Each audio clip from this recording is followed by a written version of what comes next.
พรุ่งนี้เป็นวันพระขอเชิญลดละอบายมุขทำจิตใจให้สงบสะอาดปราศจากสิ่งเศร้าหมองทั้งปวงเข้าวัดฟังธรรมแล้วไหว้พระสวดมนต์ตามสมควร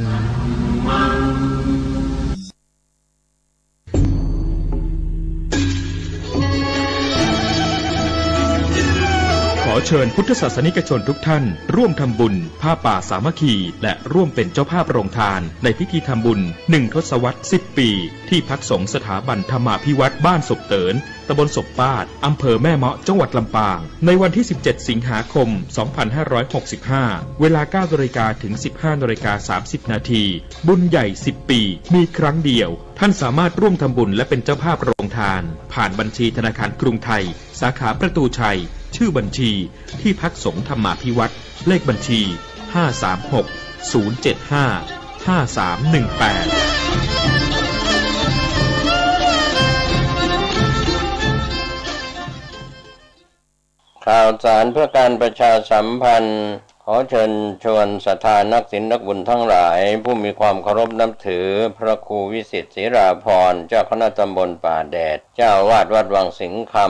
คณะสงฆ์คณะศิษยานุศิษย์คณะศรัทธาพร้อมใจกันจัดงานทำบุญอายุวัฒนมงคลครบรอบ59 ปีจัดงาน2 วันวันเสาร์ที่20 สิงหาคมและวันอาทิตย์ที่21 สิงหาคม 2565เป็นส่วนหนึ่งที่เราจะได้ไปร่วมทำบุญอายุวัฒนมงคลครบรอบ59 ปี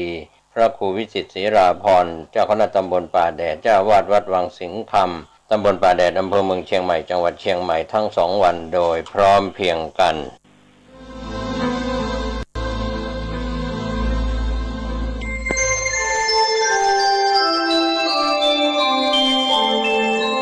ขณะนี้ท่านกำลังฟังสถานีวิทยุกระจายเสียง FM 104.5 เมกะเฮิรตซ์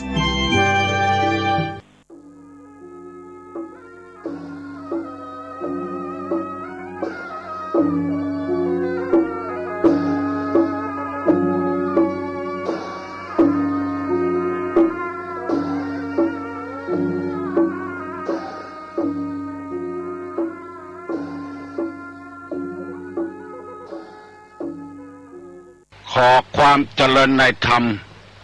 และความผาสุกทางใจจงได้มาบังเกิดมีกับท่านสาธุชนคนดีผู้เจริญในศีลผู้เจริญในธรรมทุกท่านพร้อมกันนี้ขอยกมือ10 นิ้วกราบอาราธนาเอาคุณพระศรีรัตนตรัยคุณพ่อคุณแม่คุณครูบาอาจารย์คุณงามความดีที่ท่านผู้ฟังทั้งหลายได้กระทำบำเพ็ญมาเสื้อวัดเสื้อวาเสื้อบ้านเสื้อเมืองกับพระสยามเทวาธิราชสิ่งศักดิ์สิทธิ์ทั้งหลายอันมีพระธาตุเจ้าดอยสุเทพและครูบาเจ้าศรีวิจัยนักบุญแห่งล้านนาไทยเป็นต้นขออาราธนาและเชิญชวนมาปกปักรักษาพระสงฆ์พระเจ้าครูบาอาจารย์พ่อแม่พี่น้องลูกหลานเหลนวงศาคณาญาติทั้งญาติสายโลหิตทั้งญาติธรรมทั้งหลายตลอดถึงข้าราชการบ้านเมืองพ่อกาแม่กาผู้ที่ทำงานข้าราชการขออาราธนาสิ่งศักดิ์สิทธิ์เหล่านี้ได้มาปกปักรักษาเพื่อได้มีความสุขบานหวานใจเจริญด้วยอายุวันนะสุขภละตลอดกาลนาน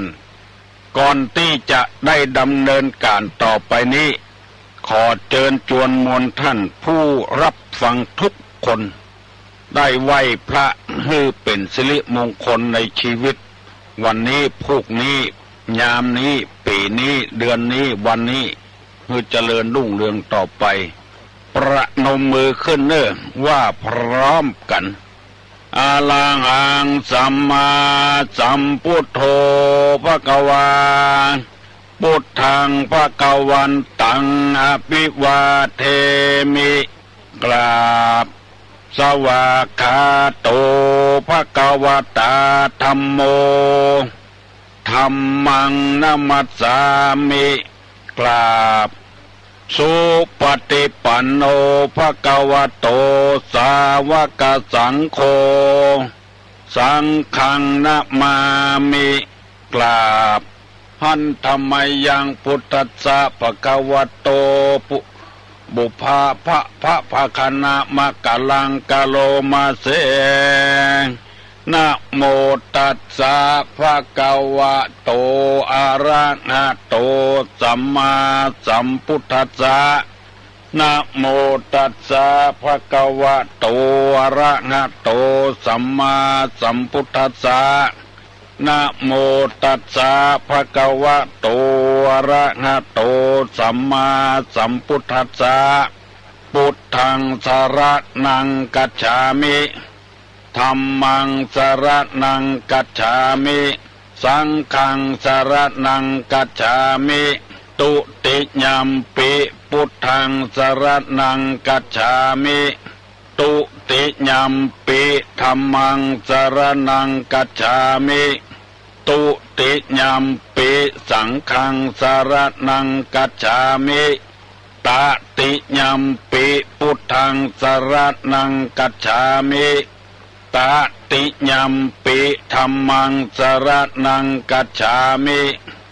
ตติยัมปิสังฆังสรณังกัจฉามิอิติปิโสภะคะวะอะระหังสัมมาสัมพุทโธ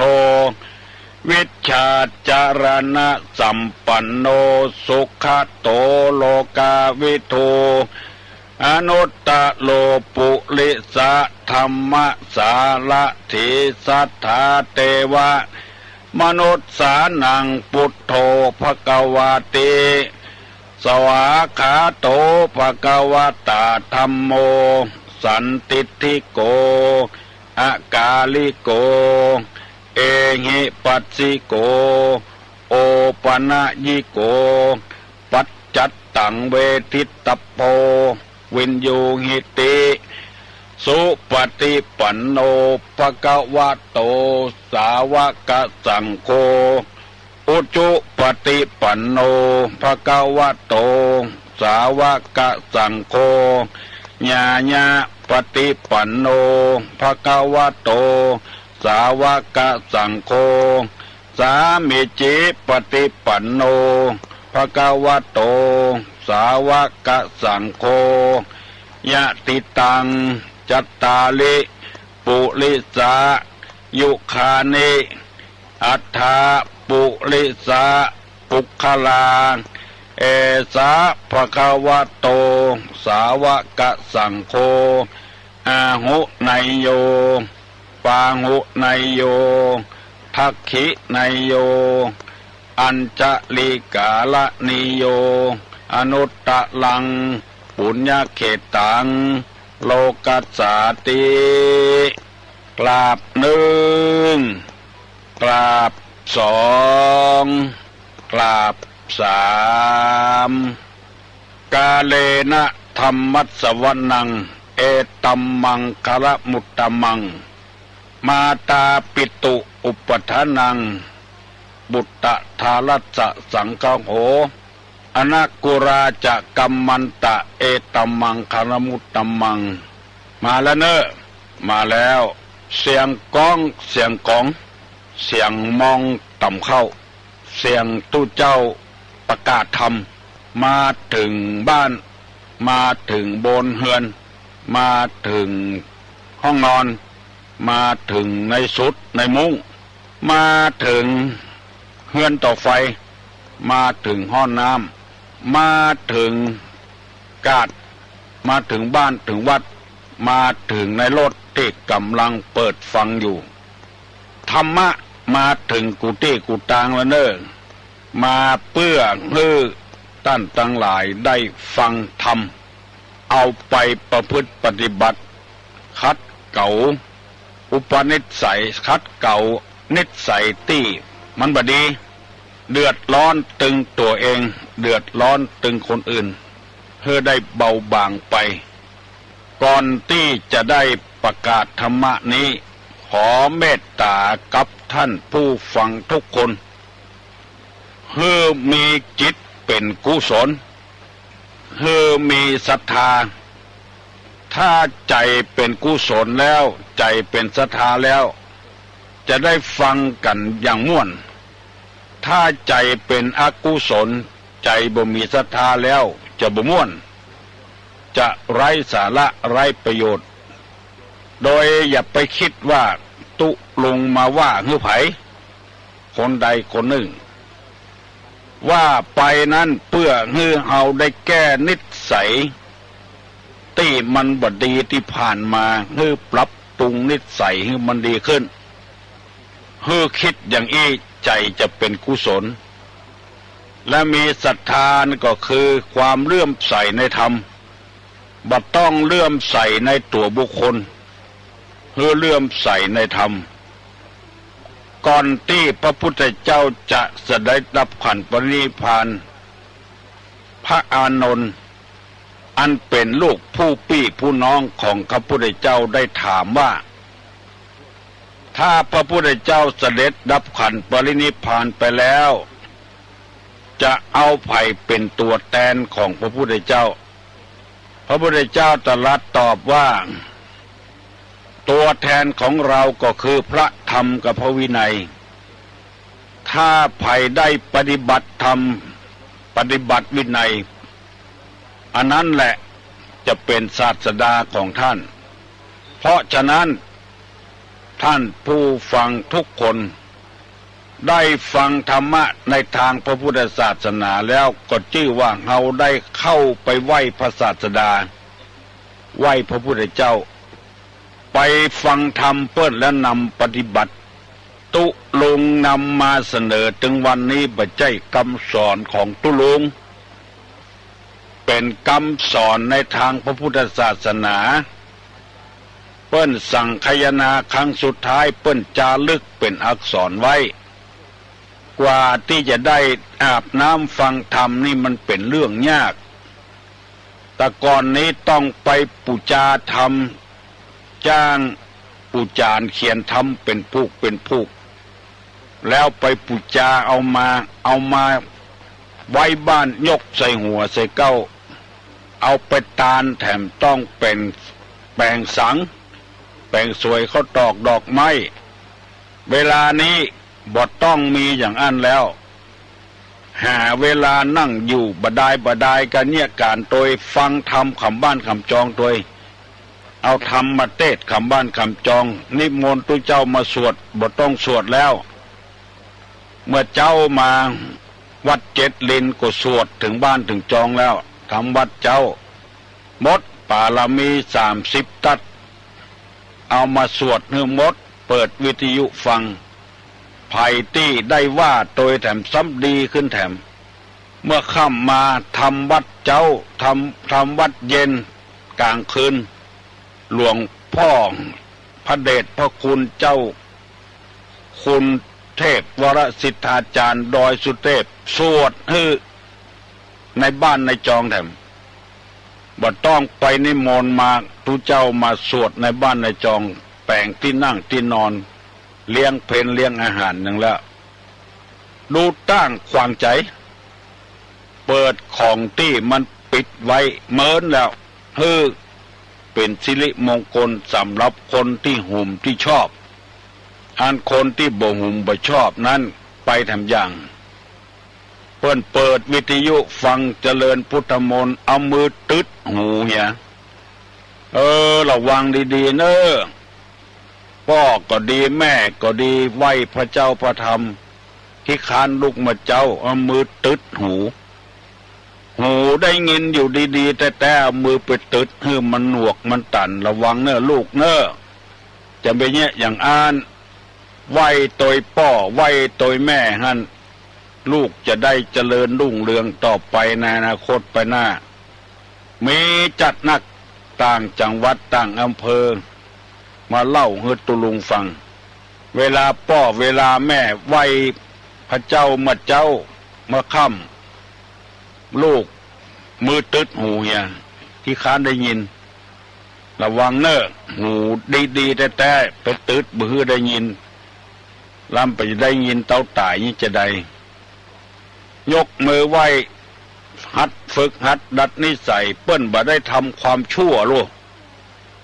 ป้อเปิ้นทำความดีลูกยินดีโดยป้อโดยแม่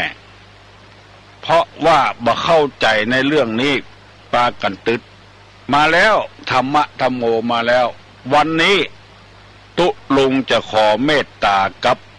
ผู้ฟังทั้งหลายจะเล่าเรื่องแม่ให้ท่านทั้งหลายฟังไผก็มีแม่กูคนถ้าบ่มีแม่ตึงบ่เกิดออกมาบ่ใจเทวบุตรเทวดาพระอินทร์พระพรหมอย่างจะเนรมิตคนมาเป็นคนเป็นไปบ่ได้พ่อกับแม่นี่แหละเป็นคนทำให้ลูกเกิดขึ้นมาเพราะฉะนั้นวันนี้กับวันพุธตุลุงจะเล่าเรื่องแม่ให้ฟังแม่คืออะไรอย่างไผเคยได้ยินแล้วก็แล้วไปบ่เคยได้ยินนี่ให้ฟังอย่างเนอะตั้งใจฟังดีๆจะไปฟังกบจะไปฟังกับจะไปฟังกิจให้ฟังเก็บใส่อกใส่ใจไว้แม่เป็นแม่บ้านแม่เป็นครูบาอาจารย์แม่เป็นนางพยาบาลแม่เป็นเพื่อนแม่เป็นห้องน้ำแม่เป็นแม่ครัวแม่เป็นแผ่นดินแม่เป็นลมหายใจแม่เป็นอัยการตัดสินคดีแม่เป็นศาลยุติธรรมแม่เป็นคนใจคนแรกแม่เป็นถนนแม่เป็นธนาคารเคลื่อนที่แม่เป็นตู้เย็นแม่เป็นหัวแม่เป็นที่นอนอันอบอุ่นแม่เป็นพรหมของลูกแม่เป็นกุญแจแม่เป็นดวงใจแม่เป็นดวงตาแม่เป็นคนเล่านิทานให้ลูกฟังจึงหมดกันมี21 ข้อตุลุงจะได้นำมาเล่าให้ท่านผู้ฟังทั้งหลายฟังอธิบายแล้วไผใครได้กดจดเอาถ้าจดบัตรตันคงจะจดตันนะเกียมปากกาเกียมสมุดไว้ข้อที่1แม่เป็นน้ำแม่เป็นแม่แม่เป็นแม่ข้อที่1หมายความว่าจังใดแม่เป็นแม่นี่คือสายของพุทธศาสนานี้ถือว่าผู้ใดรู้จักคุณของแม่ผู้นั้นจะเป็นมงคลชีวิตมาตาปิตุอุปทานังที่ยกพุทธประสิทธิ์กล่าวมาเมื่อตะกี้เอตัมมังกรุปตัมมังคนใดปฏิบัติมาตาปิตาผู้นั้นจะเป็นมงคลในชีวิตเพราะว่าแม่คือแม่เพราะคนได้อาศัยแม่น้ำที่ไหลต่ำทานต่างๆอย่างน้ำแม่ปิงน้ำแม่ตาเยืองน้ำแม่หยวกน้ำห้วยแก้วน้ำแม่ห้วยตึงเท่าน้ำแม่สาน้ำแม่ริมน้ำขึ้นไปทางเหนือปุ่นแม่สลวงน้ำแม่แตงแม่ทลายน้ำแม่ริมคนที่อยู่ใกล้ๆนั้นได้ปึ่งแม่น้ำสายนี้ได้ปลูกพืชปลูกผักปลูกข้าวปลูกหอมปลูกถั่ว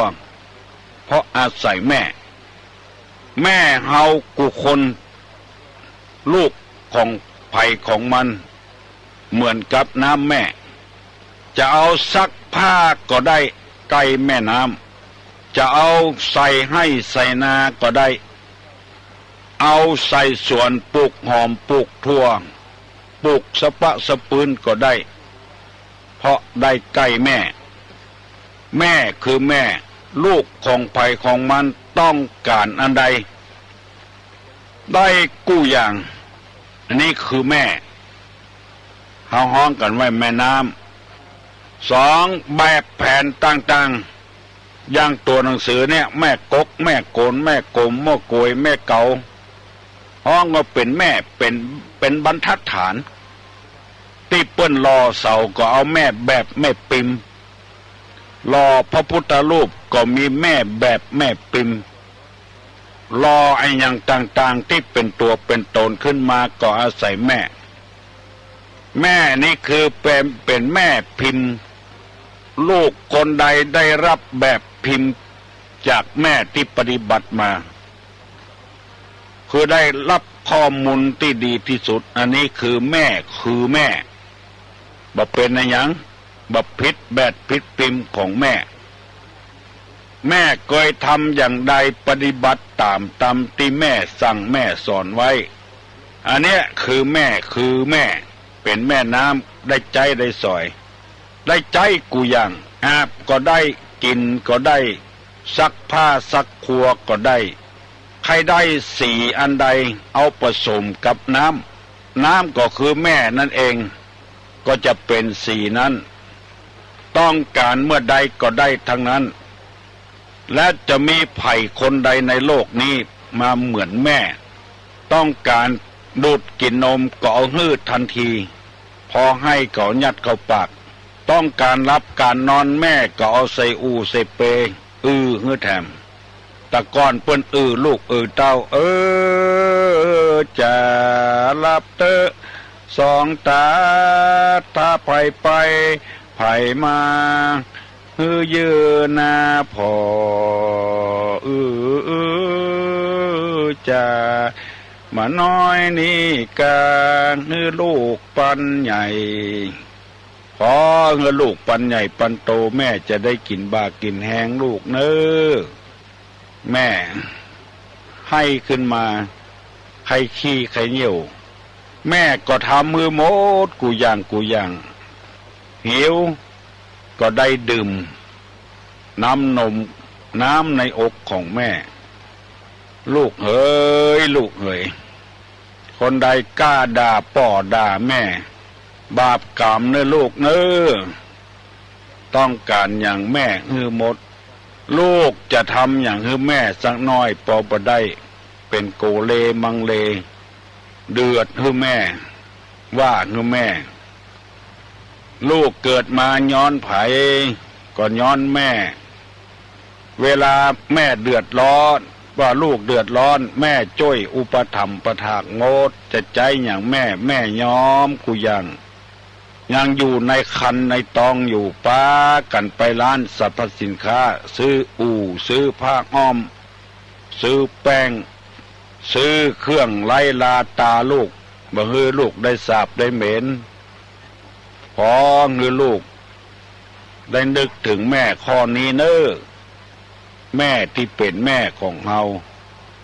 อันนี้เป็นข้อหนึ่งที่นำมาเสนอวันนี้แม่คือแม่บางคนก็บ่เข้าใจเพิ่นนึกถึงคุณแม่ของเพิ่นตายเป็น10 ปี20 ปีไปตานกันเข้าหูแม่น้อยเดียวก็บ่ได้เพราะว่าเป็นแม่ของเปิ้น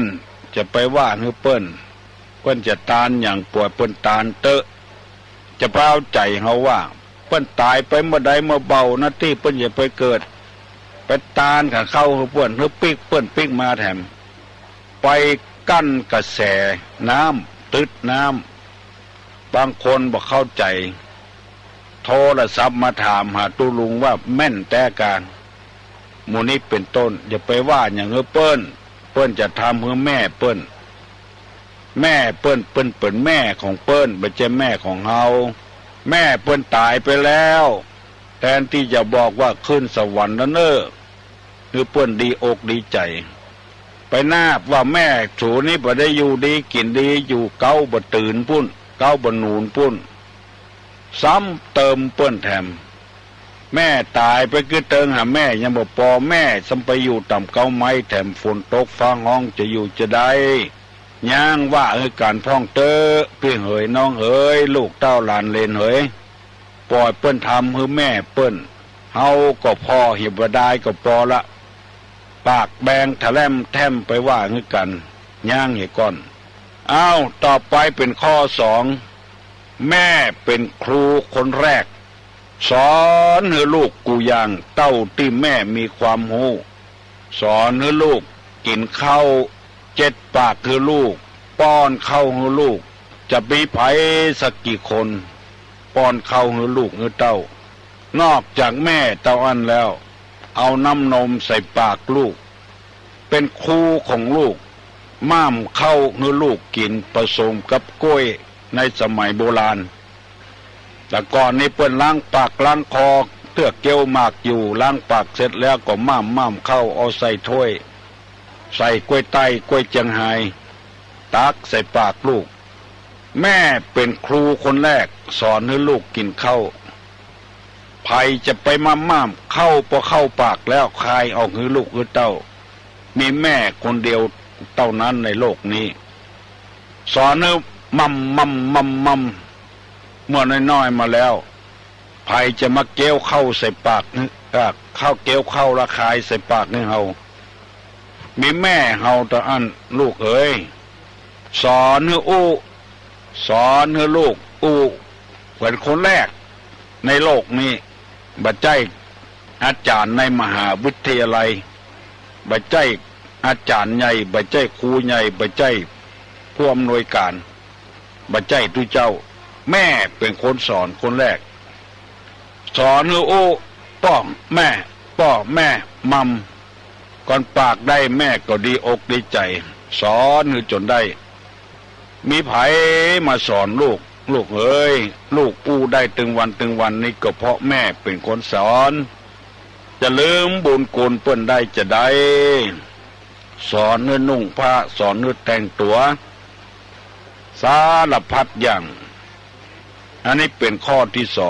2ข้อที่1แม่คือแม่ข้อที่2แม่เป็นครูคนแรกของลูกครูบาอาจารย์ของลูกสอนให้ลูกสอนให้ลูก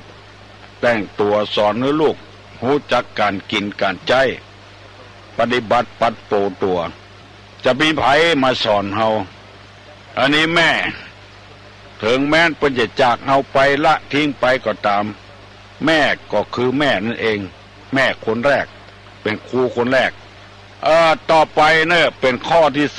3แม่เป็นนางพยาบาลคนแรกของลูกแม่เป็นนางพยาบาลของลูกเจ็บป่วยอย่างบ่สบายแม่อุ้มขึ้นอุ้มล่องคอยอวบฟักรักษาลูกยิ่งในสมัยโบราณบ่มีโรงพยาบาลอย่างปัจจุบันนี้ทุกขนาดเน้อ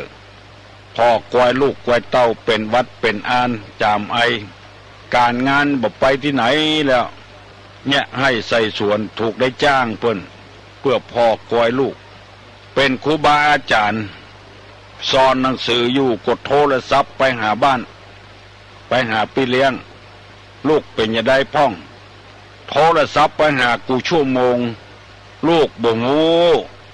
ว่าแม่คือเติงหาลูกต่อใดไปซ้อว่าหากินอยู่ก็ยังโทรศัพท์มาถามมาลูกอยู่กับบ้านลูกเฮ้ยหลานเฮ้ยแม่เป็นคนพยาบาลพ่อกวยถ้าบ่มีแม่เหี่ยแล้วป่านนี้ตาเขาจะบอดเอาไปก้นใส่หั่นใส่นี่เวลาหัดเตียวหัดย่างใหม่ๆแขนเขาจะหักเมื่อน้อยๆจะเป็นคนพิกลพิการหูเขาจะนวกเอาไปตบใส่หั่นใส่นี่บางคนบ่ได้ระวังลูกตกคันใดคอหักตายไปก็มีบางคนบ่ได้ระวังลูกตายตกน้ำไปก็มี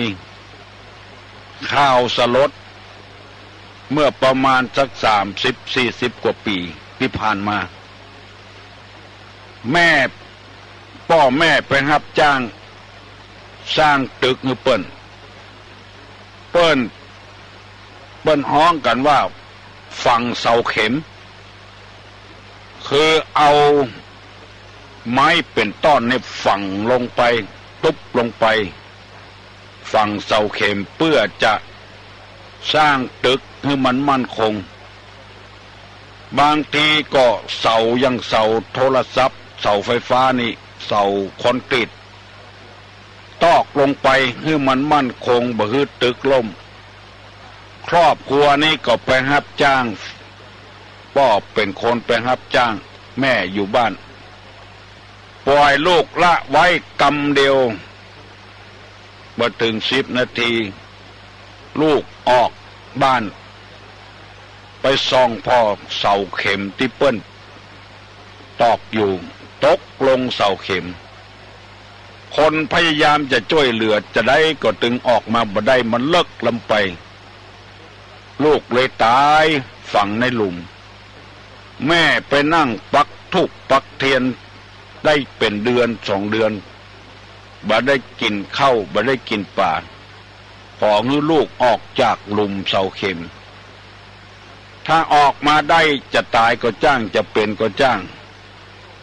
แม่จะพยายามยุกยาตาห่วงได้แล้วที่ตู้ลุงประสบมามีแม่ทำคนหนึ่งเป็นครูลูกป่วยแล้วลูกตายไหว้วอนหาลูกอธิษฐานให้ชีวิตลูกคืนมาทุลุงก็ไปอู้คือเปิ้นว่า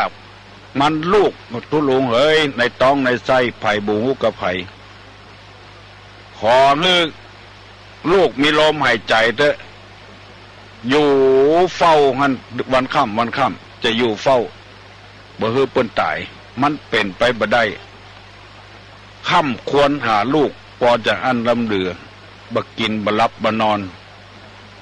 บางคนจนตัวเป็นโรคประสาทเลยกึดตึงหาลูกเพราะฉะนั้นลูกทั้งหลายอย่าไปกึดว่าเป็นของเล่นๆความฮักของแม่ที่มีตัวลูกแม่จะพยาบาลจะรักษาบ่ฮื้อเหือดไตให้ตอมแต่ก่อนนี้มีเหือดตำบ้านตำจองของเอาบ่เดียวนี้เปิ้นปราบปรามเอายาอย่างมาพ่นตำบ้านตำจองดีทีแล้วก่อนนี้นอนบ่สบายเนอะลูกมาค่ำมาคืนซองเหือดให้ลูกให้เต้ากลัวเหือดมาคบมันเกาะอยู่ตามสลีพูดแล้วไล่เก็บเหือดให้ลูกปอนใหญ่ปอโตแล้วก็ยังซองเหือดให้ลูกอยู่แทนที่จะหลับจะนอนบ่ได้หลับได้นอนกลัวเหือดคบลูกบ่เดี๋ยวนี้เสาะหาบ่ปะละตัวเหือดบ่ฮื้อเหือดไตบ่ฮื้อให้ตอมเอาไอ้อย่างควบไว้ให้ลูกบ่ฮื้อยุงคบภูมิไตแม่เป็นพยาบาลคนแรกในโลกนี้ไผมาเหยียดหยามกุลของแม่นี่แสดงว่าญาติเก่านั้นจะเป็นไอ้อย่างมาเกิดบ่ฮู้จักกุลของแม่เฮาเกิดมาเป็นคนนี่ก็ดีอยู่แล้วกว่าที่จะพัฒนามาเกิดเป็นคนนี่มันเป็นเรื่องยากใกล้จะแจ้งมาดาวมันตกเป็นแก่นลูกจากดาวลงมาเกิดมาเป็นคนบางตัวก็เข้าในท้องหมูท้องหมาท้องเป็ดท้องไก่บางที่ประเสริฐน้อยก็ต่อเข้าท้องคนเป็นคนแล้วยังบ่ฮู้กุลแม่เตื้องพอฝากขอฝังให้ลูกทั้งหลายได้นำไปพินิจพิจารณาเน้อวันพุธจะเป็นวันแม่วันนี้เริ่มแล้ว1แม่เป็นแม่2แม่เป็นครูคนแรกของลูก3แม่เป็นพยาบาลคนแรกเวลาเจ็บเวลาป่วย4แม่เป็นเพื่อนที่ดีที่สุดเป็นเพื่อนที่ดีที่สุดบ่หักหลังลูกเวลาลูกเจ็บไข้ได้ป่วยก็ดีเวลาลูกทุกอกทุกใจก็ดี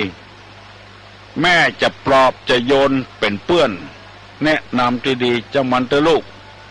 เปิ้นบุ๊บเปิ้นตีให้เขาบ้างเขาจองมาฟ้องแม่ก็จะบอกว่าจังมันเถอะลูกเฮาน้อยอยู่ไปเล่นกับเปิ้น เฮาเป็นคนตก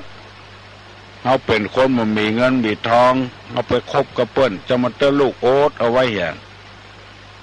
ให้เข้ามาเอาเข้าจนน้ำตาลูกเหือดแห้งจวนกินข้าวกินน้ำจวนไปเยี่ยเวียกเนี่ยการเป็นเพื่อนที่ดีที่สุด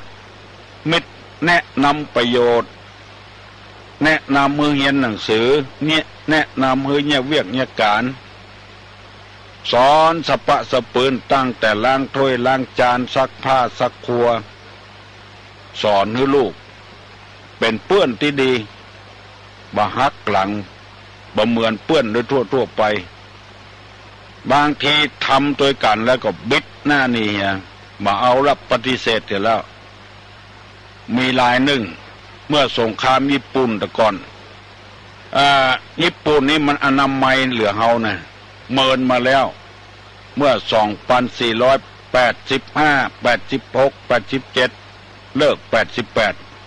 เพิ่นจะขุดหลุมไว้อาหารการกินที่บ่กินแล้วเป็นเศษอาหารเพิ่นจะเอาลงขว้างไว้ในหลุมไว้เอาฝาปิดเนี่ยเบาขว้างเหี้ยขว้างหายขยะอย่างเฮาแล้วสงครามเลิกไม้ต่างๆมันออกขึ้นมายามไม้โป่งในแมงนูนมันนักฝนตกสักห้านี่แมงนูนออกสองคนก็ปากันไปส่องแมงนูนปากับไปตกหลุมเศษอาหารญี่ปุ่นนั่นไปด้วยกันแต่หมอนึ่งตกหลุมตกถึงกู้ไอตัวที่ไปลวกหรือเปิ้นว่าหาจะขี่คอขึ้นมาขี่นั่งลงหาจะขึ้นไปก่อนกำเดียวหาจะเอิ้นหรือเปิ้นมาเอาเอิ้นเยกบ่อยๆเนอะไอ้แก้วตกหลุมเฮาบ่ตกด้วยกันนั่นแหละขี่คอเปิ้นขึ้นนั่นแหละโปนปากหลุมมาแล้วบักแก้วตกหลุมเนอะเฮาบ่ตกไว้ใจบ่ได้เลยเพื่อนกันแต่ตกด้วยกันแต่มันบ่ตกเพื่อนตกอันนี้เป็นตัวอย่างเพื่อนที่นอกจากแม่จะเป็นเพื่อนที่ดีถึงหมดกันมี21ข้อกันวันนี้ได้4ข้อเงี้ยแต่เวลามันล่วงเลยมาแล้วลูกเห็น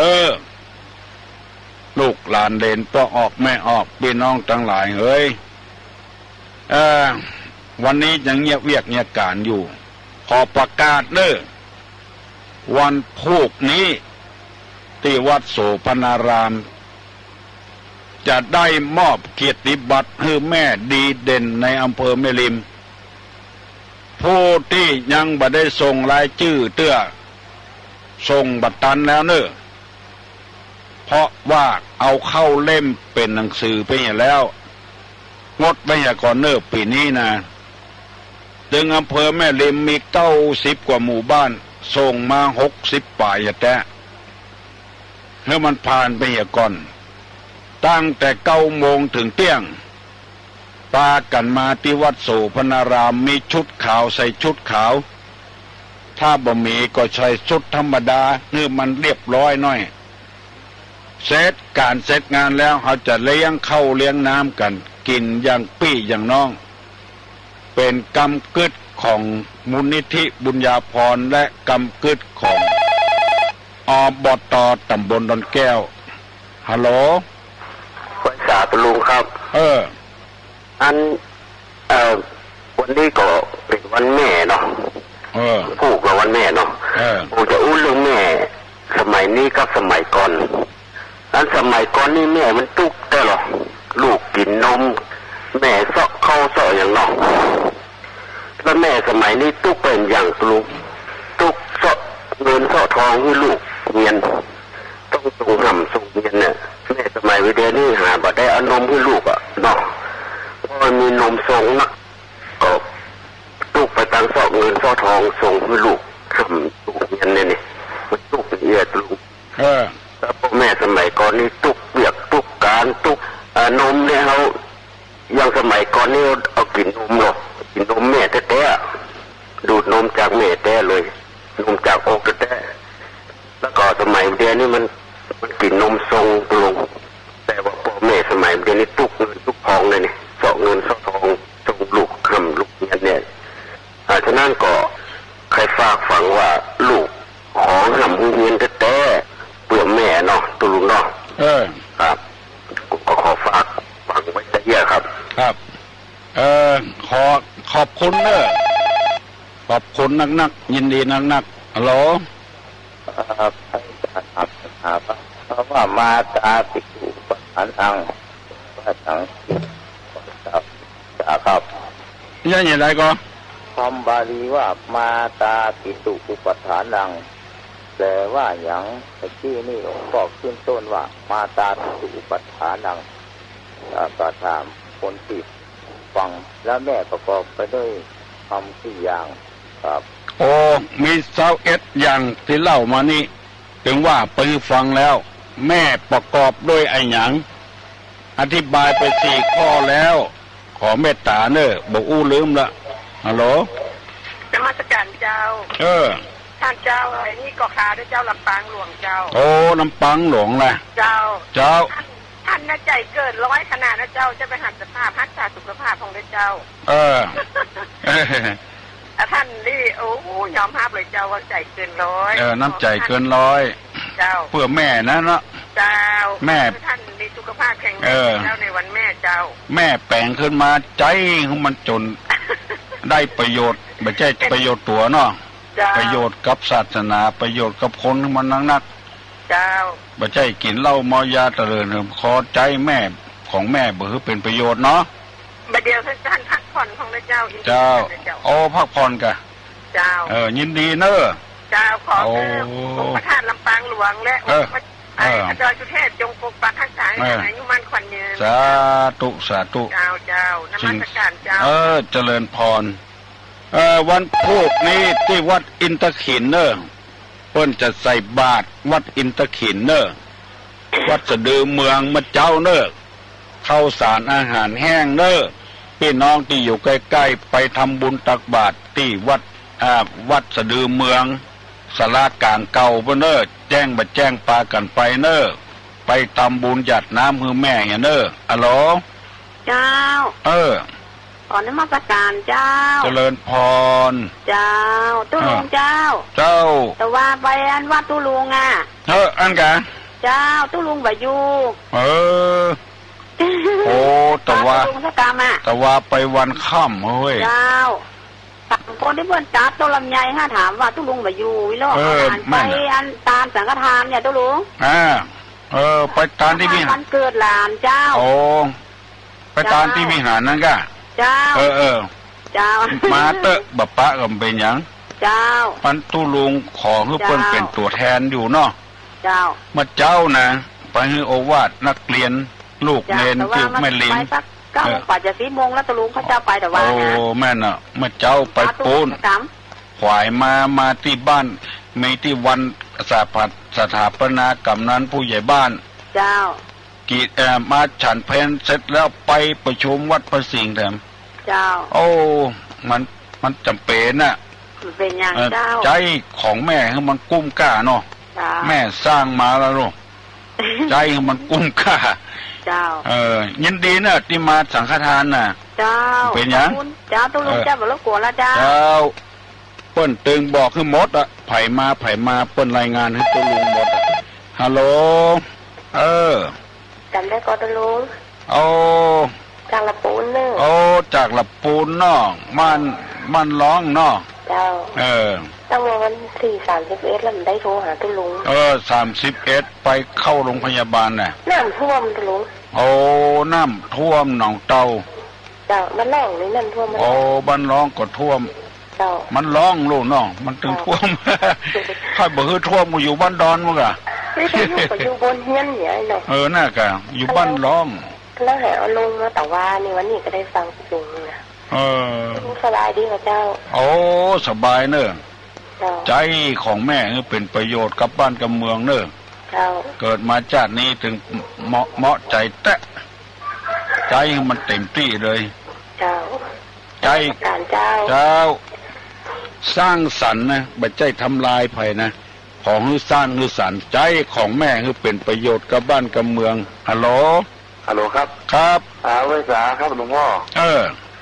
ครับจะตอบคำถามตะกี้ที่คนถามเกี่ยวกับบาลีตะกี้ครับบาลีตะกี้เนาะครับมาตาปิตุอุปทานังหมายความว่าจะใดหมายความว่าการอุปถากบำรุงบิดามารดาเป็นมงคลอันยิ่งครับโอ้ถูกต้องแล้วเนาะครับหลวงพ่อสบายดีครับโอ้สบายดีเนอะครับใจของแม่คือเป็นประโยชน์กับบ้านกับเมืองเนาะครับแม่สร้างมาโลโชคดีเนอะโชคดียินดีเนอะมาตาปิตุอุปถานังการปฏิบัติมารดาบิดาเพื่อเป็นสุขอันนี้เป็นมงคลชีวิตฮัลโหลนมัสการครับครับผมได้ไปเอาประวัติของเปิ้นมาประวัติไผประวัติของแม่ดีเด่นนี่กับเมาอันพยุงตุลุงขึ้นที่เวทีอำเภอน่ะกะเริ่มไปได้ส่งสกัดวันนี้จะส่งเมื่อเจ้านี่จะตันหวะก็มาเจ้านี่ตันเนอะเอาไปที่อบต.ดอนแก้วบนเนอะครับผมเข้าที่วัดปะแง่บนครับผมครับมาเจ้านี่ตันอยู่เขากำลังปลูกต้นไม้ตอนบ่ายตอนบ่ายไขเข้าเล่มละแต่ว่าก็ลืมบอกไป90 หมู่บ้านส่งมา60ป่ายแต่บัดใจเป็นความบกพร่องของทางนี้เนอะเป็นความบกพร่องของอบต.กำนันผู้ใหญ่บ้านบอกให้ลูกบ้านตัวเองส่งไปแล้วเมื่อใดเมื่อเบาละบัดส่งชื่อขึ้นมาเจ้าเมื่อเจ้าก่อนตอนนี้ตันอยู่ถ้าบ่ายปุ่นเอาเข้าเล่มหมดแล้วยินดีเนอะพี่น้องทั้งหลายขอขอบคุณกูคนที่มีเจตนาดีต่อลุงจะพยายามที่แม่สร้างมานะใจเงเป็นประโยชน์กับพระพุทธศาสนากับประเทศชาติบ้านเมืองฮัลโหลลุงเจ้านมัสการเจ้าอันถ้าวันพุธนี่มีนั่งสมาธิกับเจ้ามีหมดสวดกรรมฐานนั่งสมาธิพอดีจะไปกันหลายคนก็เลยเจิญมาเนอะห่อเข้ามาตัวเนอะห่อเข้ามากินด้วยกันเอาเผื่อคนอื่นพ้องเนาะทางวัดตุลุงก็บัดได้งบประมาณที่ไหนนะออกจากจิตจากใจนะเอาเข้ากล่องสัก4-5 กล่องเนาะดีกันเพราะว่าเขากดเท่าเลยหมักซื้อข้องเหมือนลุงเป็นยังเอากุ้มก็กินก็พอละบ่มาเตอเนอะยินดีเนอะวันพุธตุลุงจะอยู่สักแค่กี่โมงจ๊ะเอามา8 โมงกับป้ากันมาเด้อเนาะจะเริ่ม9 โมงตรงเลยสถานีวิทยุพระพุทธศาสนา96เพิ่นจะถ่ายทอดเลยลุงคนแค่นี้เลยท่านลุงเจ้าเพิ่นจะถ่ายทอดให้ฟังตุลุงอย่างดีอกดีใจนะผู้สายที่โทรมานะมันเหมือนกับสืบชะตาให้ตุลุงได้ยืนเนี่ยเจริญพรตุลุงครับช่วยประชาสัมพันธ์ให้วัดอินทกิจสะดือเมืองนะครับวันพรุ่งวัดอินทกิจสะดือเมืองจะทำบุญตักบาตรอาหารแห้งพระสงฆ์75 รูปที่อนุสาวรีย์ควง3 กษัตริย์นะครับตอนเวลา6 โมงครึ่งนะครับ6 โมงครึ่งเนาะครับผมตุลุงช่วยประชาสัมพันธ์นะครับครับประกาศไปแล้ว6 โมงครึ่งเนอะที่อนุสาวรีย์3 กษัตริย์ศาลากลางเก่าเปิ้นจะทำบุญตักบาตรไปเจ้าเนอะ6 โมงครึ่งเปิ้นจะตักบาตรกันเนอะที่ศาลากลางเอาน้ำหยาดไปโตยเนอะใส่บาตรแล้วก็หยาดน้ำคือแม่เนอะแม่ตุนแม่ใจแม่เป้งแม่มาแม่ทาแม่แก้วอุทิศถือเปิ้นเนอะวันแม่นึกถึงเนอะเปิ้นจะเปิดโอกาสให้พ่อออกแม่ออกทำบุญนะทำบุญอุทิศถือแม่เพราะว่าประโยชน์มันนักจะได้กำจุนบวรพระพุทธศาสนาโดยแนะนำให้ลูกได้รู้จักบุญคุณของแม่โดยมีหลายอย่างโดยกันขอบคุณที่ท่านมหาบนดอยโทรมาบอกเป็นความคิดของพระเดชพระคุณท่านเจ้าคุณเทพวรสิทธาจารย์เจ้าอาวาสวัดดอยสุเทพเจ้าคุณวัดดอยสุเทพเนอะท่านองค์นี้เป็นคนเริ่มเป็นคน แนะนำให้เปิดของที่มันคว่ำให้ง่ายขึ้นเปิดโอกาสให้ทำบุญทำทานโมที่กึดถึงบุญคุณของแม่วันนี้อู้เรื่องแม่เหี่ยก่อนแม่เป็นกูอย่างตุลุงได้อธิบายไปแล้วแม่เป็นแม่เป็นครูคนแรกแม่เป็นนางพยาบาลแม่เป็นเพื่อนที่ดีสาวกว่าข้อก่อน2 วันนี้ตุลุงจะอู้เรื่องแม่ถ้าไผ่ใครได้แม่21 ข้อนี้ก็มาเอาที่ตุลุงก็ได้ตุลุงจะได้โลเนลแจกเงื่อแถมเพื่อเงื่อเอาได้นึกถึงแม่มีกูยังถ้าบ่มีวันนั้นเอาก็มีวันนี้แล้วบางคนนี่ต้องตายจากพ่อจากแม่ไปก็เพราะว่าบ่ได้ระวังรักษาพ่อควายเฮาพ้นเคาะพ้นนามมาจนบัดเดียวเนี่ยจนได้ห้ำได้เฮียนศึกษาเล่าเรียนยังบ่ายยังก็ของเฮียนเพื่อแม่เพื่อพ่อเลี้ยงลูกมาบ่หวังอย่างสักอย่างเลี้ยงหมูยังหวังได้ขายเลี้ยงควายก็ยังหวังไว้ใส่ให้ใส่นาเลี้ยงลูกเลี้ยงเต้านี่บ่หวังอย่างกับลูกสะเต้าสักอย่างสิ่งที่หวังนี่คือความสำเร็จของลูกเพราะฉะนั้นลูกกุคนขอให้ได้ฮักแม่ก่อนว่าที่เฮาจัดจังจะตีจะดูแควนเปิ้นอะโหลนมัสการเจ้าหนังสือวันที่ตัวว่าอย่าโรเนียววันแม่แจกวันพุธนี่ตันกว่าเจ้าตั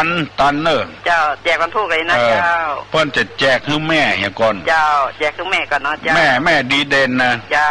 ถ้าเหลือกว่านั้นก็แจกให้คนที่มาเจ้าถ้ามันบ่กู้บ่ปอก็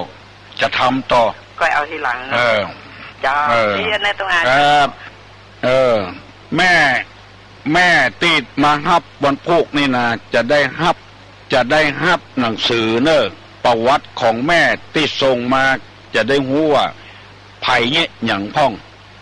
แม่หันมดอบต.ดอนแก้วเปิ้นช่วยเหลือเสี่ยงงบประมาณของเปิ้นอะโหล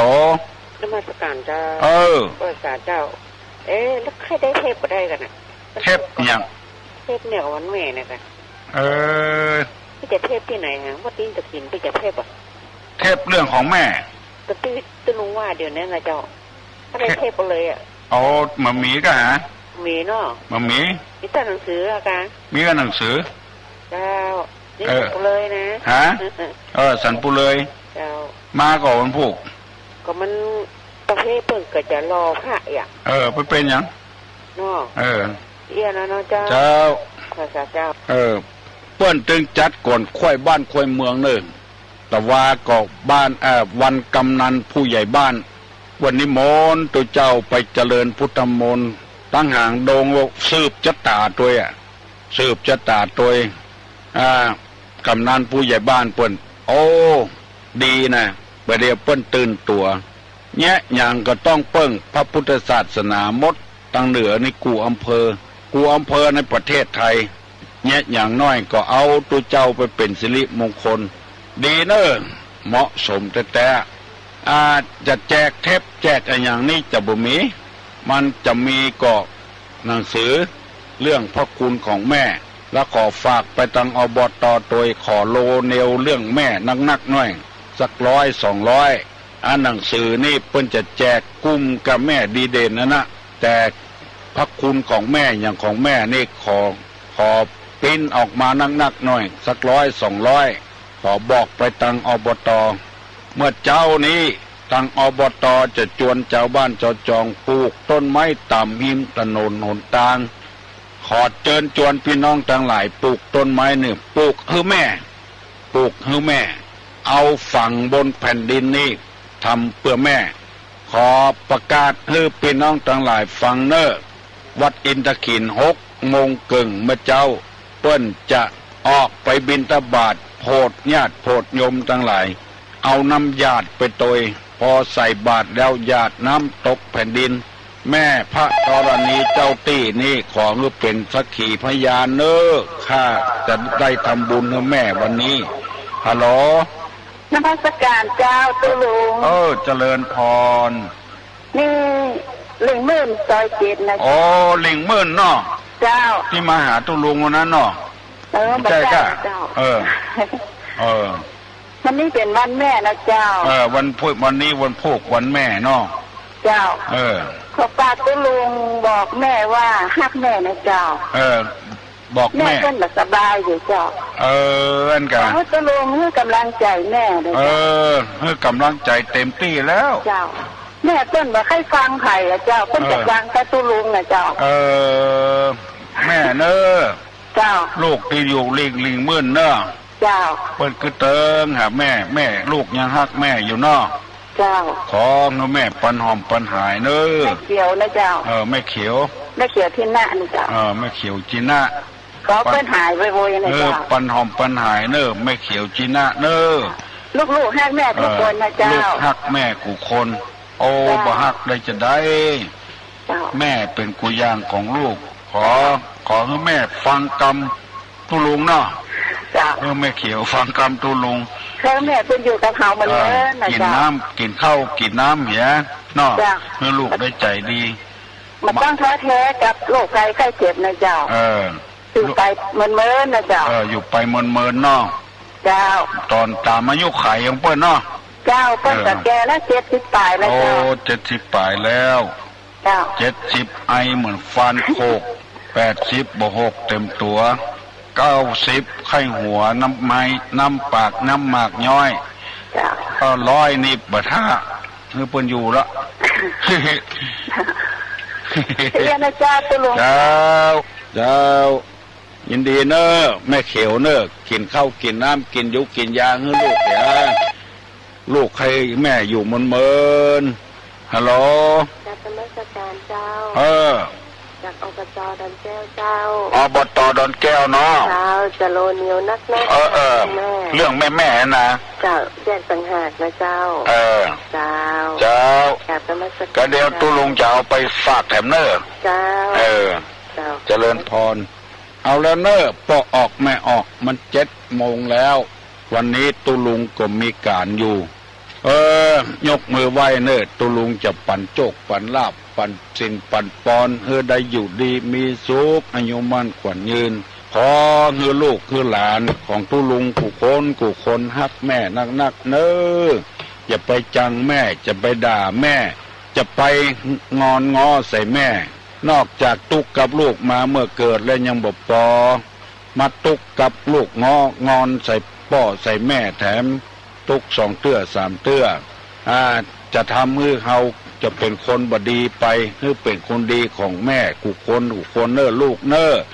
วันพูกตุลุงจะมาปะแถมยกมือไหว้เนอสัพพโลคาวินิมุตโตสัพพสันตาปวัตสิโตสัพพเวละ